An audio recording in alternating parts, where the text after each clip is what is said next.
There are moments in life when you look at the path laid out before you and your whole soul whispers, no, not like a scream, not like a demand, just a quiet, desperate, aching no.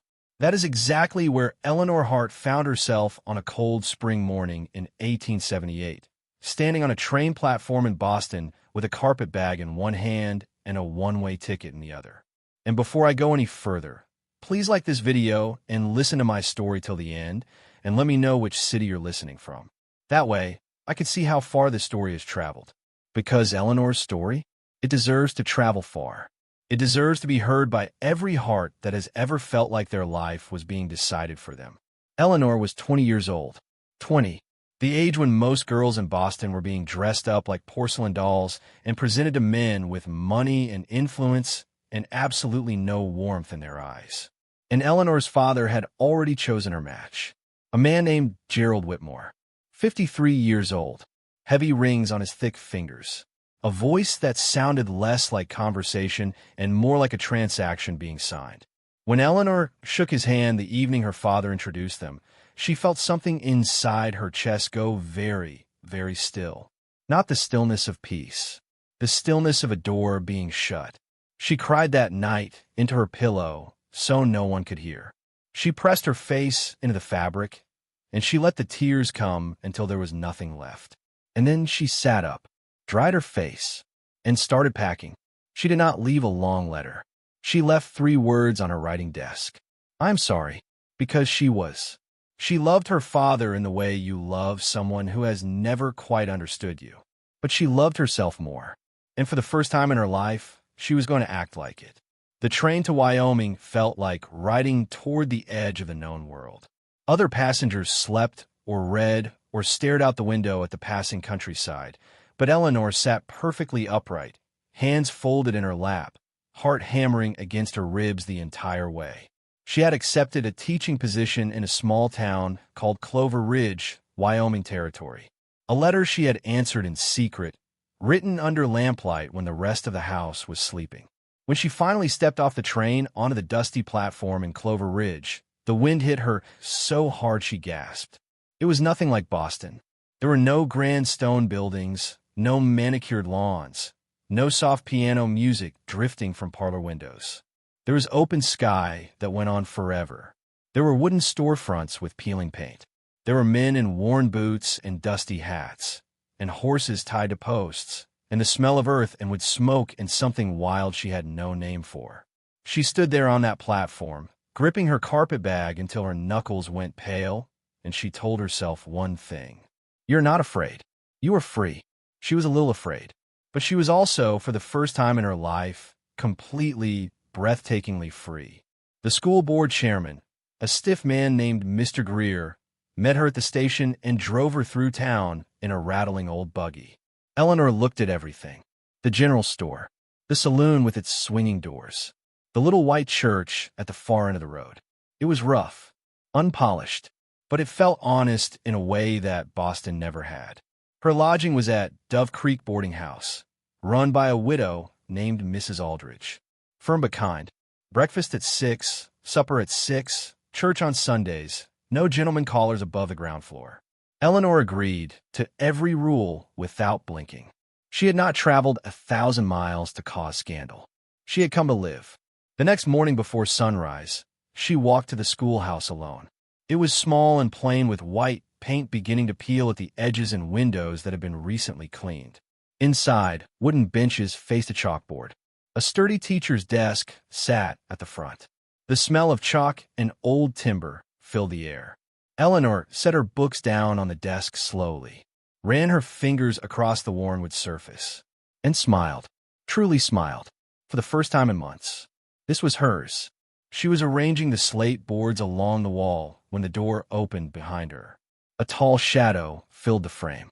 "Pardon me, miss." The voice was deep, unhurried, the kind of voice that belonged to open land and early mornings. Eleanor turned. He stepped inside and removed his hat. Dark hair, broad shoulders beneath a worn jacket, skin weathered by sun and wind, and eyes, gray eyes, steady and quiet, like the sky just before a storm settles into calm. "I'm the new teacher," she said, straightening her back. Eleanor Hart. Cole Merritt, he replied. I've been fixing your roof. Still a weak spot near the back corner. His hands were large and marked with the honest evidence of hard work. His boots were dusty. Everything about him was completely opposite to every man she had ever been introduced to in Boston drawing rooms. I appreciate your efforts, Mr. Merritt, she answered properly. A faint smile touched the corner of his mouth. Just Cole. She turned back to her books. I prefer a proper address. A low sound escaped him, almost a laugh. City folks, he said, not unkindly. You're a long way from home. Her hands paused over the stack of primers. She turned to look at him directly. This is my home now, she said quietly. Something shifted in his expression then, something that looked very much like respect. Well, Miss Hart, he said softly, welcome to Wyoming. He stepped back outside, and a moment later she heard the steady rhythm of his hammer against the roof above her head. She told herself she was not listening to it. She told herself she was focused entirely on her lesson preparations. She was absolutely listening to it. Do you feel something already? Because Eleanor had no idea what was about to unfold. Stay right there, because part 2 is where everything begins to shift, and I promise you, you are not ready for what happens next. 37 children.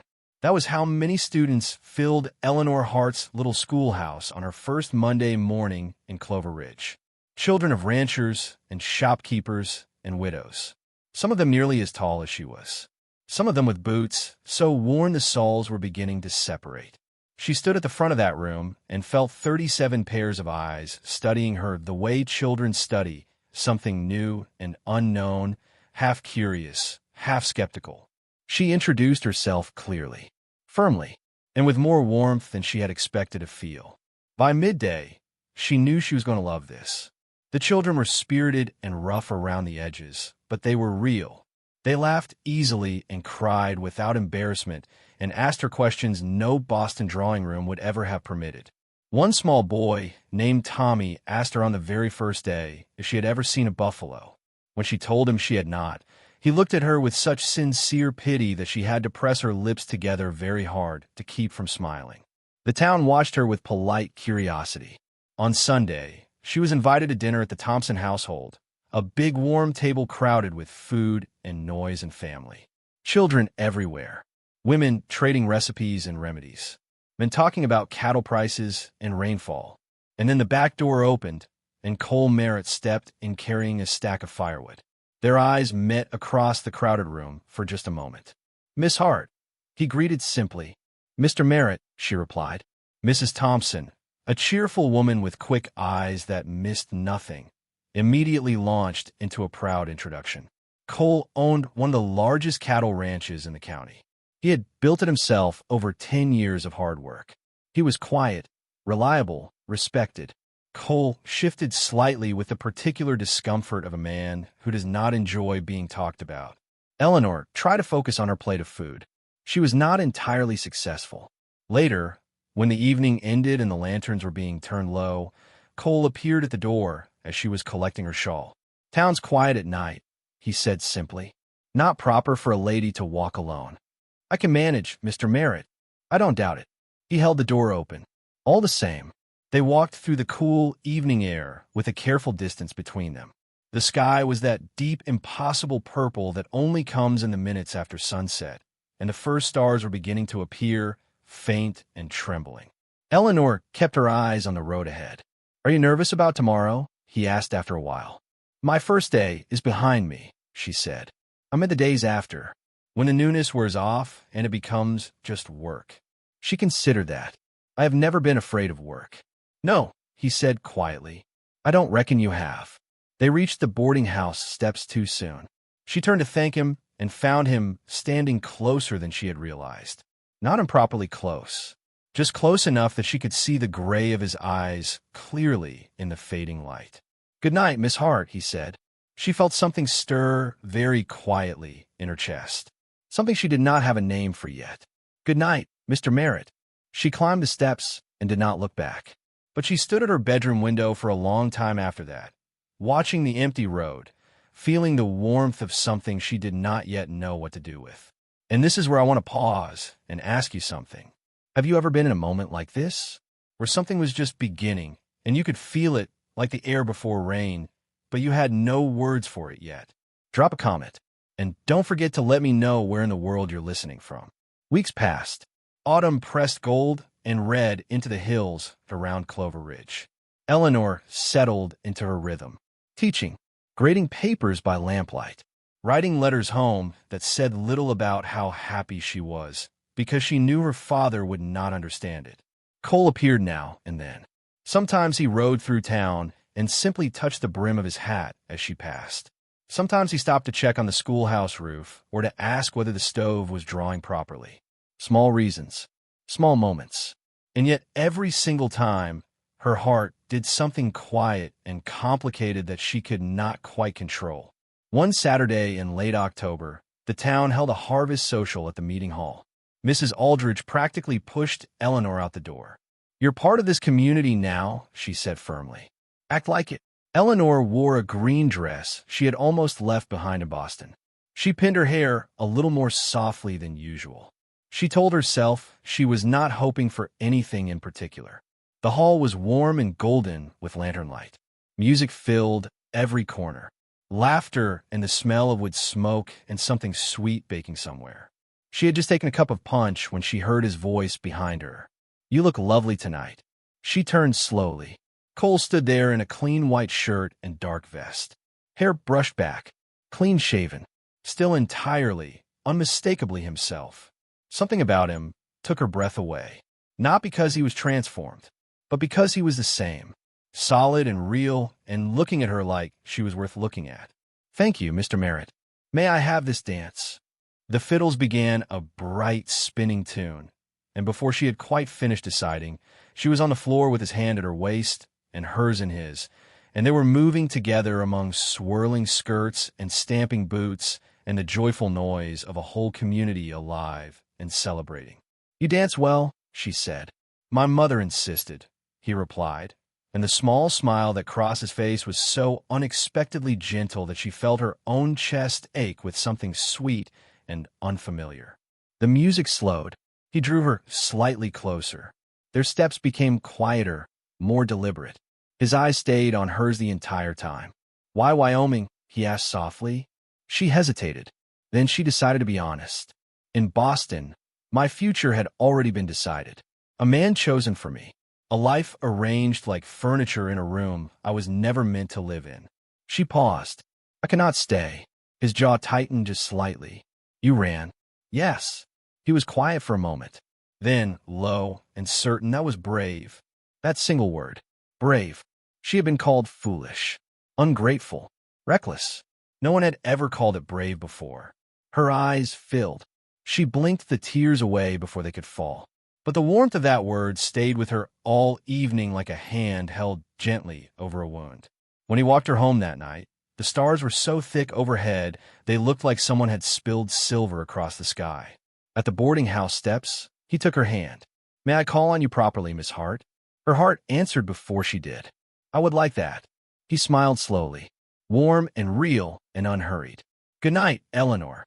It was the first time he had spoken her given name that way. Softly, like it meant something to him. She held that sound in her heart all the way up the stairs and long into the night. She did not know then how much was still to come. She did not know that winter would bring with it something she had never experienced before. Something that would change her completely. Stay with me, because part 3 is the moment this story truly breaks your heart open. Winter arrived in Clover Ridge without apology. It came in the first week of November with winds that cut through wool like they had a personal grudge, and skies so heavy with cloud they seemed to press down on the rooftops. The first snow fell quietly, almost gently, as if it did not yet realize how serious it intended to be. By morning, it had buried the fence posts to their midpoints and turned the plains into a vast, breathless white silence. Eleanor began arriving at the schoolhouse earlier each day to light the stove before her students came in with frozen fingers and red-tipped ears, and that particular brightness in their eyes that children get when the world has transformed overnight into something magical and dangerous. Cole came by more often now, always with a reasonable excuse. The window frames needed reinforcing. The door latch was loose. There was a draft near the back wall that Mrs. Thompson had apparently mentioned to him, which made Eleanor smile in her lesson book because she had said no such thing to Mrs. Thompson, which meant someone else had. One Saturday morning, she arrived to find him already inside, hammer in hand, crouched near the back wall. "You didn't have to come," she said. Didn't want the children freezing through their arithmetic. He didn't turn around. She set her things down. "You are very thoughtful, Mr. Merritt." He glanced at her over his shoulder. "Cole." She pretended she hadn't heard. His quiet exhale was almost a laugh. They work alongside each other for hours. It was comfortable in a way she had not expected. Easy. The kind of comfortable that takes years to build with most people and somehow had grown between them in months without either of them quite deciding to let it. She climbed onto a small stool to reach the upper shelf where she stored the older reading primers. The stool wobbled. She grabbed for the shelf, and then his hands caught her. Both of them, warm and firm at her waist, steadying her completely before she had even registered she was falling. Her breath stopped. He held her there for just a moment longer than strictly necessary. She could feel the warmth of his hands through every layer of fabric. She could feel how careful he was being. "Careful," he said. His voice was very low. "I am quite capable," she managed. "I know you are." He helped her down slowly. When her feet touched the floor, they were standing close. Too close for propriety. Close enough that she could see the fine lines at the corners of his gray eyes, the way his jaw held a tension he was trying not to show. "Eleanor," he said, her name like something precious. Her heart thundered. He lifted his hand, slowly, giving her every opportunity to step away, and brushed a loose strand of hair from her face. His touch was so gentle, so achingly careful, that her eyes filled before she could stop them. She should have stepped back. She stood perfectly still. The door burst open. Tommy Thompson charged in at full speed with his mother barely a step behind, and they sprang apart as if the room had cracked between them. Mrs. Thompson took one look at both of their faces and said nothing. Just smiled a slow, knowing smile. "We brought extra curtain fabric," she said pleasantly. "For the cold." "Thank you," Eleanor said, and her voice came out remarkably steady considering that her hands were shaking. Cole gathered his tools. His face was composed, but the tips of his ears were slightly red. That night, Eleanor lay awake in her narrow bed at the boarding house and pressed her palms flat against her collarbone over her hammering heart. In Boston, that moment would have been a scandal. Here, it felt like the most natural thing that had ever almost happened, and that frightened her more than she could say, because she had come to Wyoming to belong to herself. And now someone, was making that feel like both more and less than she had planned for. December came hard. Ranchers barely slept. The wind found every gap in every wall. Cole's visits grew shorter, his hours at the ranch consuming more and more of him. But when he did come, he brought small things. A jar of honey, fresh eggs, a book he had found on a supply run to Cheyenne for her advanced students. He set it on her desk without fanfare. "I saw it and thought of you," he said simply. She held that book against her chest after he left and cried a little, quietly, because nobody had ever thought of her at the exact moment she wasn't in the room before. 3 days before Christmas, the worst blizzard in a decade buried Clover Ridge completely. The wind screamed for 2 days straight. Snow drifted chest-high against doors. School was canceled. Church was canceled. The world went white and still and unreachable. Eleanor sat by the boarding house window and watched the storm and thought about Cole alone at his ranch miles away across those buried plains. And she pressed her hand against the cold glass and said a quiet prayer that he was all right. On Christmas Eve, the storm finally loosened its grip. The sky cleared to a pale, exhausted blue. The town gathered in the boarding house parlor, travel still too dangerous for anything else. Simple food, small gifts, the kind of Christmas that is more feeling than decoration. Eleanor had made handmade bookmarks for each resident. She sat near the fire, listening to the quiet conversation around her, and tried not to feel the absence of something she couldn't name. And then came a knock at the front door. Mrs. Aldridge opened it and made a sound of pure surprise. Cole Merritt stood on the porch in the moonlight, dusted with snow from his ride, breath fogging in the frozen air. He looked like a man who had decided something and then ridden through a blizzard to act on it. Eleanor's heart climbed directly into her throat. "Evening," he said, stamping snow from his boots. "Hope I'm not intruding." "You'll freeze solid standing out there," Mrs. Aldrich told him, pulling him inside. But his eyes found Eleanor the moment he crossed the threshold. Just her, like she was the only still point in the room. "I couldn't let Christmas pass without seeing you," he said. "Can you feel this? Is your heart doing that thing? Mine is, and I've told this story 100 times. Comment below. Has anyone ever done something like this for you? Ridden through a storm just to be near you? And tell me your city. I want to know." Later, when the other residents began making their way to bed, Cole quietly asked Mrs. Aldrich for a moment on the porch. She studied him for a long, careful second. "Front door stays open," she said. 10 minutes. The porch was crystalline. Moonlight on snow turned the whole world silver. Their breath rose in small clouds between them. "You shouldn't have risked the ride," Eleanor said. "Had to." Simple and plain and without apology. He reached into his coat pocket and held out a small package wrapped in brown paper and tied with a bit of twine.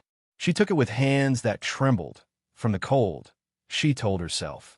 She unwrapped it carefully.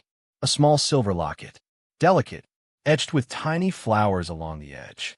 She opened it with a thumbnail. Inside, pressed flat and perfect, was a tiny wildflower. "From a lake," he said quietly. "The afternoon we went with the Thompsons in September." She remembered.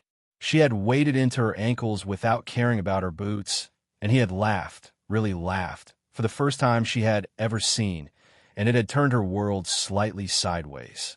The tears came without warning, just spilled straight down her cheeks, warm against the cold night air. "It's beautiful," she whispered. "May I?" he asked, gesturing to the chain. She turned and lifted her hair. His fingers brushed the back of her neck as he fastened the clasp, and that gentle contact in the freezing air sent warmth spreading all the way down her spine. When she turned back to face him, they were inches apart. The whole night was quiet and silver and waiting. "Eleanor," he said, and his voice had dropped to something so low and careful she barely heard it. "These months with you have changed something in me that I wasn't expecting to have changed." She could not speak. Her heart was too full and too loud. "I care for you," he said, "more than I have words for." And then he leaned forward and pressed his lips to hers. It was brief, warm, completely unannounced. Her eyes flew open. Her whole body froze. He felt her stillness and pulled back immediately. And what she saw in his face was pure remorse.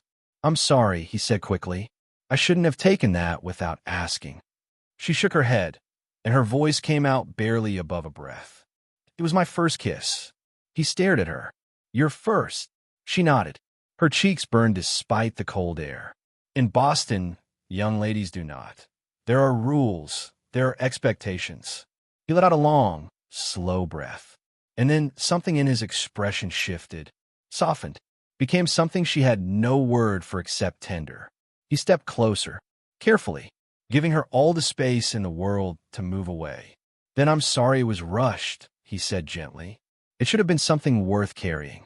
He raised his hand and cupped her cheek. His palm was warm. His thumb moved, just slightly, against her skin. "Let me show you what it's meant to feel like," he said. And when he kissed her again, it was different in every way that mattered. Slow, warm, patient.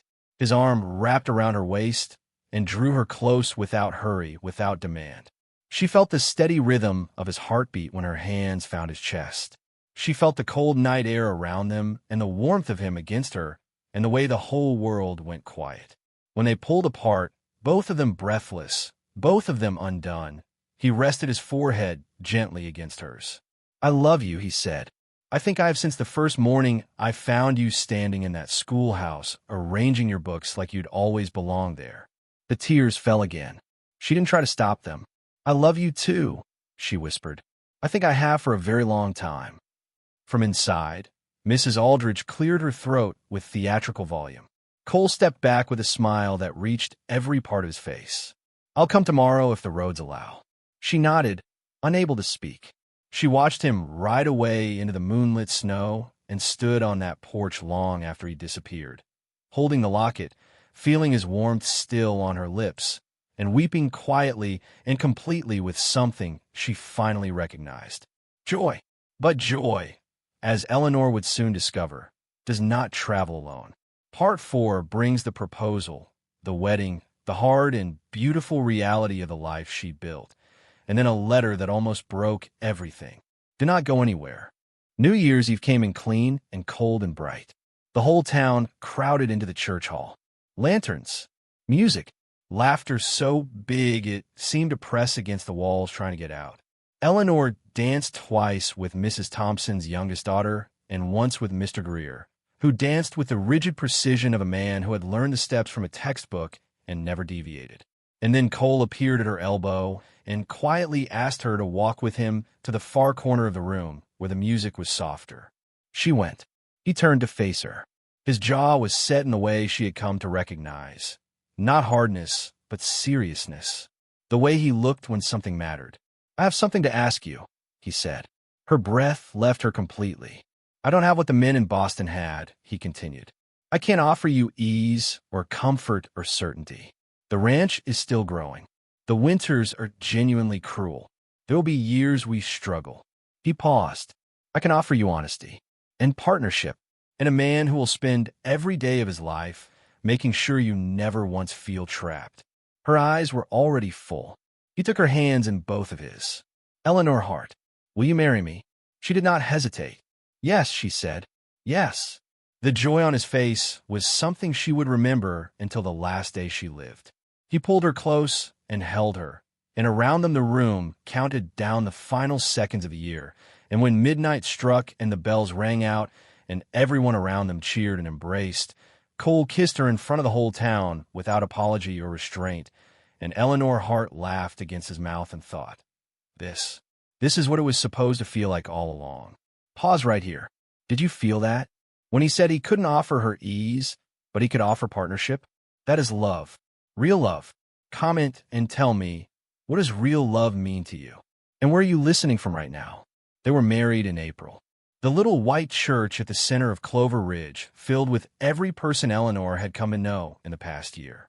Ranchers in their cleanest shirts, mothers in good boots, children crammed into the front pews, whispering and nudging each other. Eleanor wore a simple white dress with lace along the sleeves. She carried wildflowers instead of imported roses because she had walked out to the meadow herself the morning before and gathered them with her own hands, and they were real, and they were hers, and she wanted nothing that was not real. When she walked down the aisle, Cole was already there. Not fidgeting, not nervous, just standing with his hands quiet at his sides and his gray eyes steady on her face. He did not look at her like she was something decorative or something to be managed. He looked at her the way you look at someone you have decided to build your entire life beside. She cried walking down the aisle. She didn't care. When the preacher declared them husband and wife and Cole kissed her slowly, warmly, with the whole town watching, she felt nothing but certainty. Clean and complete and overwhelming. The weeks that followed were the happiest and the hardest she had ever known simultaneously. Ranch life did not ease itself into her gently. It simply arrived at full force every single morning before the sun was even fully up. Cole was sometimes gone before she woke. The work was relentless in the way that honest work is relentless. Cattle, fences, weather, markets, hands to manage and animals to care for, and land to protect. There were evenings he came home with something in his eyes that was heavier than exhaustion. Not darkness. Just wait. Eleanor learned to read him the way she had learned her students. She learned when he needed talking and when he needed silence and when he needed nothing more than for her to simply be in the same room, present and warm in his. She finished her school year before resigning. The children cried her last day.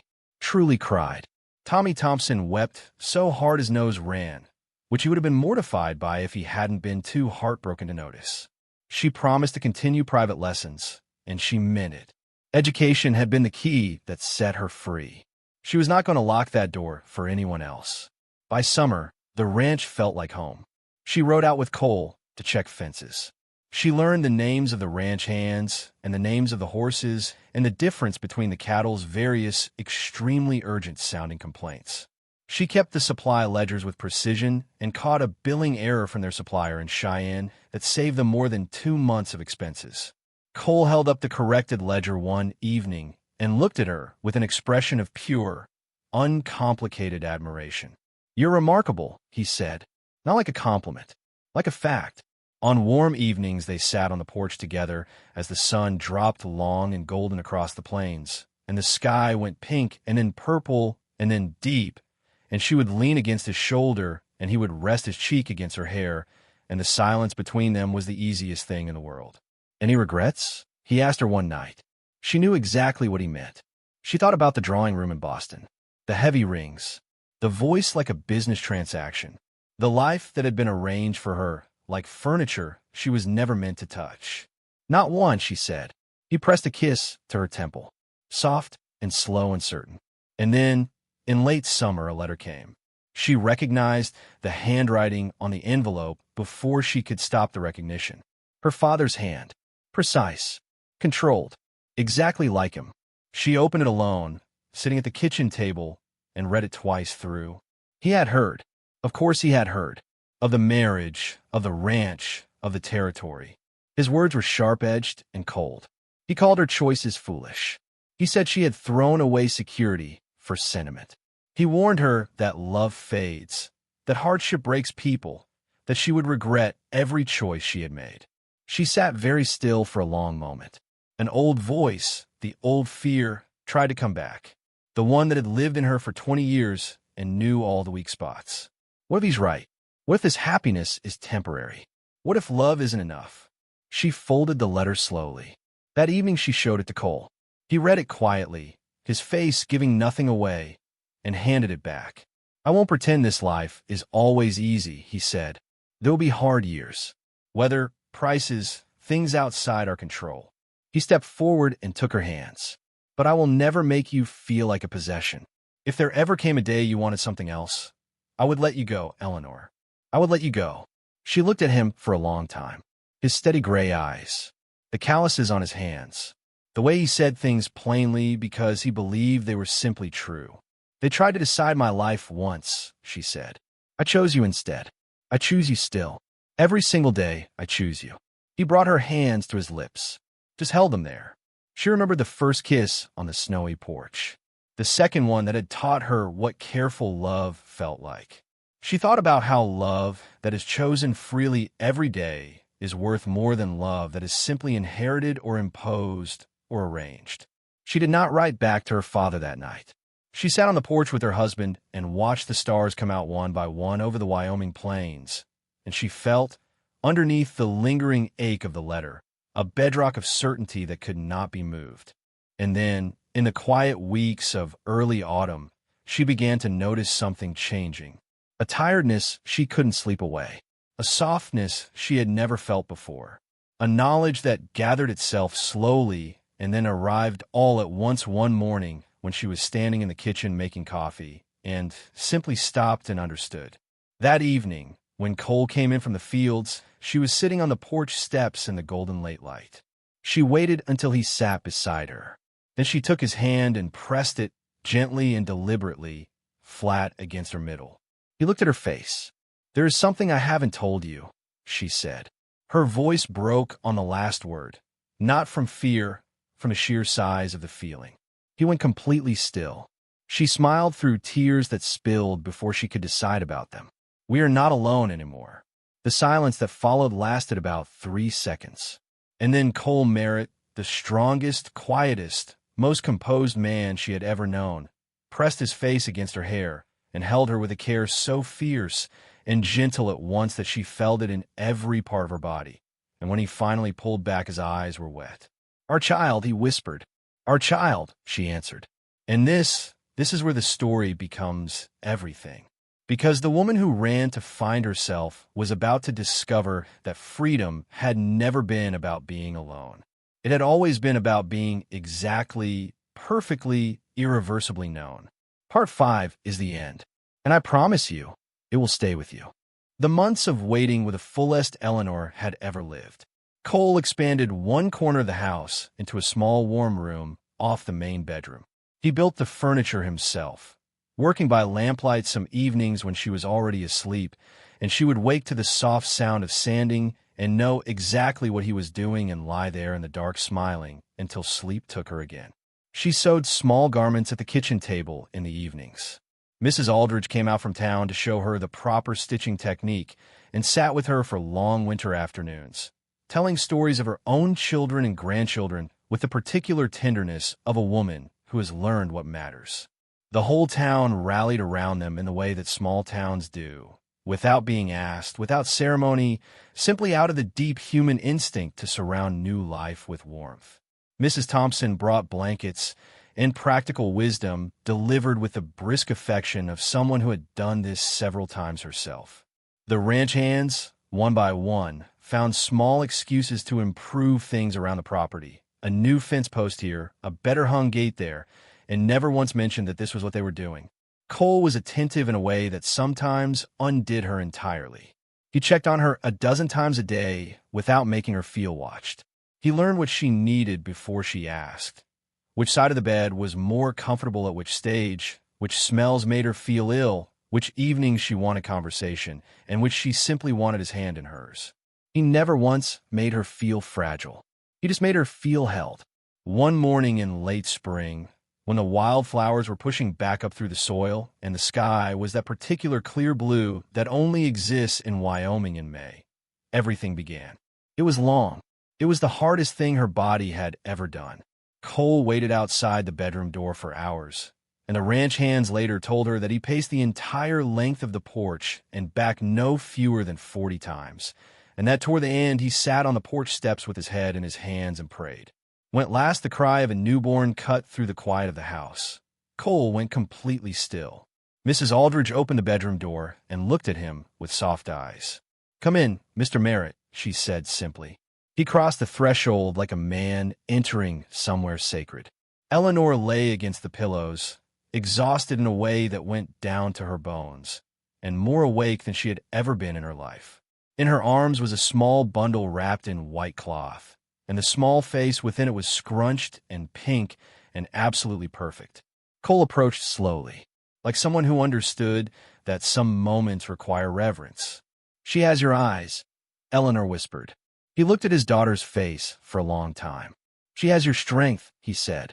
He leaned down and kissed Eleanor's forehead, long and gentle. His eyes were wet, and he made no effort whatsoever to hide it.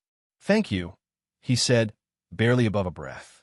Eleanor held her daughter and looked at the man she had chosen and felt the whole long arc of the past 2 years pass through her like a wave. The train platform, the cold air, the hammer on the roof, the harvest dance, the snowy porch, the first kiss and the second one that taught her everything, the proposal at midnight, the wedding, the letter from her father, the ledger, the evenings on the porch, the moment she pressed his hand to her middle. All of it, every single thread of it had brought her to this room, to this man, to this child.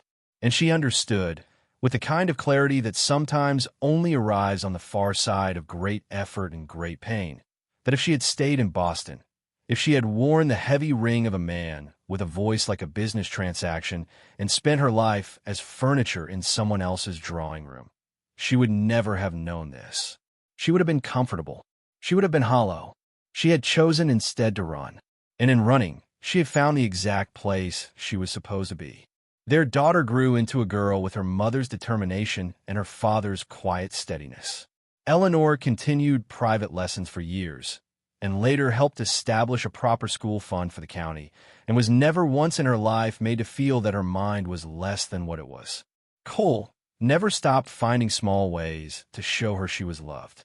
A wildflower left on the kitchen table, his hand finding hers in the dark. The particular way he looked at her across a crowded room, still, after all the years, like she was the only still point. Some evenings on the porch, when the sun was long and golden and their daughter was somewhere inside or off on her horse with the confidence of a girl who has never been told she cannot, Eleanor would rest her head on Cole's shoulder, and he would press his lips softly to her hair, and neither of them would say anything at all. And on the evenings when they did talk, about the ranch, about their daughter, about the years behind and the years ahead, sometimes their daughter would ask the question children always eventually ask. How did you meet? Cole would lean back in his chair and look at Eleanor with that slow, honest smile of his. Your mother ran away to find her freedom, he would say. And Eleanor would look at her husband and her daughter and the wide Wyoming sky and the life she had built with her own hands and her own heart, and say, and he showed me that love was what I was really running toward. Tell me in the comments. And if you've dealt with something similar, if you've ever had to run from a life that felt like a cage, if you've ever chosen yourself when the whole world told you not to, if you've ever found love in the very last place you expected it, share your story. You are not alone. Subscribe for more stories about standing your ground and reclaiming your life. Because Eleanor Hart never meant to fall in love in Wyoming. She had come to save herself.